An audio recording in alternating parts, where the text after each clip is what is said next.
Kumusta po kayo? Bago po ang lahat, first things first.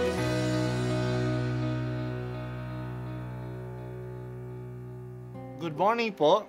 Sinisimulan po natin ngayon ang first things first. At dito po, tinatalakay natin sa unang bahagi ng umaga natin ay ang first readings na binabasa po sa banal na misa. Ito pong tinatalakay natin kasi madalas po kasi marami na tayong alam tungkol sa gospel readings. Pero konti po ang nagsasalita sa first readings. Pero ang first readings, bahagi din po yan ng Biblia, ng banal na kasulatan. Kaya susubaybayan po natin ang mga first readings, basahin po natin at kuminsan kailangan ng basahin ng 2 o 3 beses bago maintindihan kasi hindi po tayo familiar sa mga istorya at sa mga kaisipan na tinatalakay dito. Ang pagbasa mula sa sulat ni Apostol Santiago. Mga pinakamamahal, ano ang pinagmumula ng inyong alitan at paglalaban-laban?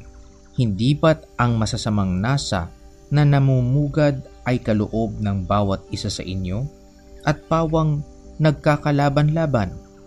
Mayroon kayong pinakamimithi, ngunit hindi ninyo makamtan, kaya't papatay kayo kung kailangan. Mapasa inyo lamang ito.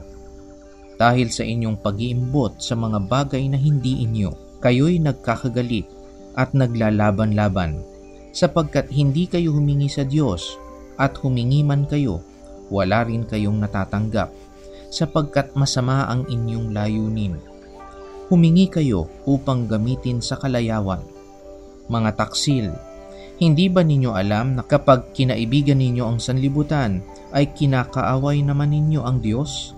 Kaya't sino mang nagnanais na maging kaibigan ng sanlibutan, ay kaaway ng Diyos.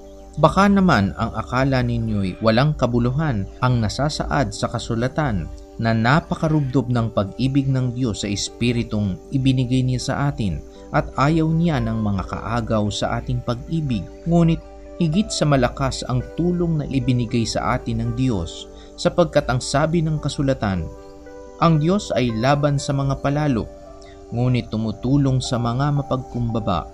Kaya nga, pasakop kayo sa Diyos, labanan ninyo ang diablo at lalayuan niya kayo. Lumapit kayo sa Diyos at lalapit siya sa inyo. Linisin ninyo ang inyong mga kamay, kayong mga makasalanan. Linisin ninyo ang inyong puso, kayong pabago-bago ang isip. Mamighati kayo, maghinagpis at tumangis. Palitan ninyo ng pagkaluha ang inyong halakhakan at ng kapanglawan ang inyong kagalakan.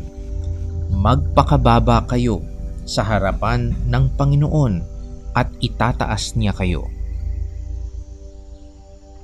Ang salita ng Diyos. Salamat sa Diyos.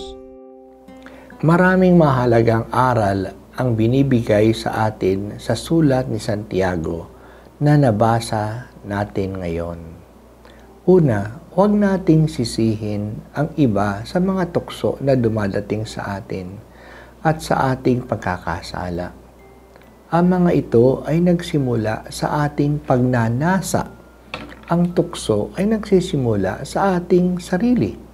Dahil sa ating pagnanasa sa iba, sa posisyon o sa ari-arian ng iba, kaya tayo'y naiinggit o nagagalit. At ang mga ito ay nagdadala ng pagkagalit o pagkaaaway. Kaya kailangang linisin natin ang ating pag-iisip at suriin natin ang ating kagustuhan. Ang masasamang salita at pagkilos ay nagsisimula sa masasamang kagustuhan sa mga pagnanasa natin. Pangalawa, ang sino mang nagnanais na maging kaibigan ng sanlibutan ay kaaway ng Diyos.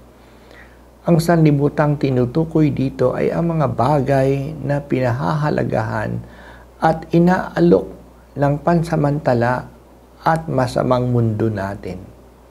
Kasama na dito ang kayamanan, ang pagiging sikat, ang mga makamundong posisyon, ang mga kaaliwan na dala ng kapabayaan. Kung hinahanap-hanap natin ang mga ito, malalayo tayo sa Diyos. Kaya ganun din, let us examine what motivates us. Pangatlong aral sa atin, hindi natin matatanggap sa Diyos ang ating hinihingi sa Kanya kung tayo mismo ay hindi desidido sa mga bagay na hinihingi natin. Ang pagdarasal ay hindi lang pagbabakasakali sa Diyos. Baka sakaling pagbibigyan tayo. Kung hindi naman tayo pagbigyan, okay lang. Ang pagdadasal ay ang paghingi ng buong pananalig. Sinasabi pa nga sa atin na humingi pa lang, nagpapasalamat na. Ganon tayo kasigurado na hindi tayo pababayaan ng Diyos, na nagpapasalamat na tayo na parang natanggap na natin ang ating hinihingi. Ganon ba tayo magdasal? Puno ba tayo ng pananalig? Pang-apat na aral, labanan natin ang Diablo. Layuan natin siya at ang kanyang pamamaraan. Sa halip, magpasakop tayo sa Diyos. Tandaan natin na masipag ang Diablo. Maraming mga masasamang katangian ang Diablo. Ang katamaran ay hindi isa nito. Masipag ang Diablo. Tinutokso niya tayo na maging tamad. Pero siya ay hindi tamad. Masipag siyang manukso at gumawa ng masama. Kaya maging gising tayo at maging papagbantay. Huwag nating hayaan na mahulog tayo sa kanyang bitag. Kaya tinuruan tayo ni Jesus na magdasal sa Ama namin, huwag mo kaming ipahintulot sa tukso at iadya mo kami sa kasamaan. O Diyos, salamat sa banal na kasulatan na gumagabay sa amin paano kami mamuhay sa mundo na hindi nagpapadala sa kasamaan. Itinuturo mo sa amin ang wastong landas patungo sa iyo. Bigyan mo kami ng generosity na sumunod sa iyo.